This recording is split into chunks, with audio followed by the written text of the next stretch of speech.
రంగారెడ్డి జిల్లా షాద్నగర్ పరిధిలోని చించోడ పీహెచ్సీలో జాతీయ డెంగ్యూ దినోత్సవం సందర్భంగా అవగాహన ర్యాలీ నిర్వహించారు. డాక్టర్ సంధ్య జెండా ఊపి ర్యాలీని ప్రారంభించారు. గ్రామంలో నిర్వహించిన ఈ ర్యాలీలో ఆరోగ్య సిబ్బంది, ఆశా కార్యకర్తలు, గ్రామ ప్రజలు పాల్గొన్నారు. హెల్త్ ఎడ్యుకేటర్ జె శ్రీనివాసులు మాట్లాడుతూ డెంగ్యూ వైరల్ జ్వరం ఏడిస్ దోమ కాటు ద్వారా వ్యాపిస్తుందని తెలిపారు. ఇంటి పరిసరాల్లో నీరు నిల్వ లేకుండా చూసుకోవడం, ట్యాంకులు మూత పెట్టడం, పాత టైర్లు తొలగించడం వంటి జాగ్రత్తలు పాటించాలని సూచించారు. శుభ్రమైన ఇల్లు ఆరోగ్యకరమైన కుటుంబం. శుభ్రమైన ఇల్లు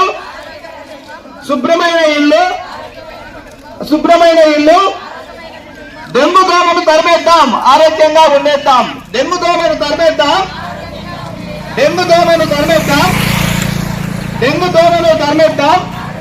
ఆరోగ్యకరమైన కుటుంబం. శుభ్రమైన ఇల్లు. దోమలపై దండయాత్ర. దోమ పుట్టరాదు. దోమ